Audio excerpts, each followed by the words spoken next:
বাংলাদেশ ভারত যুদ্ধের পরিস্থিতি ধীরে ধীরে বৃদ্ধি পাচ্ছে।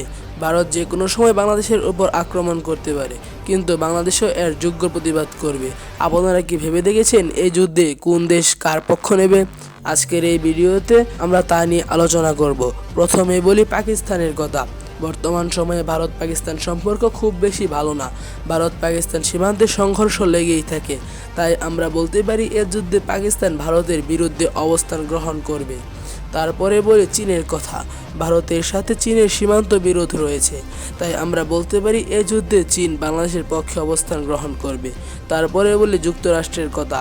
ভারত যুক্তরাষ্ট্র সম্পর্ক বর্তমানে ভালো, তাই আমরা বলতে পারি যুক্তরাষ্ট্র ভারতকে সাহায্য করবে। তারপরে বলে রাশিয়ার কথা। রাশিয়ার সাথে উভয় দেশের সম্পর্ক ভালো, তাই এখন নির্দিষ্ট করে বলা যাচ্ছে না, তবে বাংলাদেশকে সমর্থন করার সম্ভাবনা বেশি। এছাড়াও যে যে দেশ বাংলাদেশকে সমর্থন করবে তা হলো শ্রীলঙ্কা, মালদ্বীপ, নেপাল, সৌদি আরব, দুবাই বা আরব আমিরাত, কুয়েত, ইন্দোনেশিয়া, মালয়েশিয়া ইত্যাদি। এছাড়া ভারতের পক্ষ নেবে এমন কয়েকটি দেশ হলো Israel, France, Poland, south Korea, Germany, Japan, এছাড়াও অনেক ইউরোপীয় দেশ। আমরা যুদ্ধ চাই না, আমরা শান্তি চাই। আপনার মতামত কমেন্টসে দিয়ে যাবেন। ধন্যবাদ।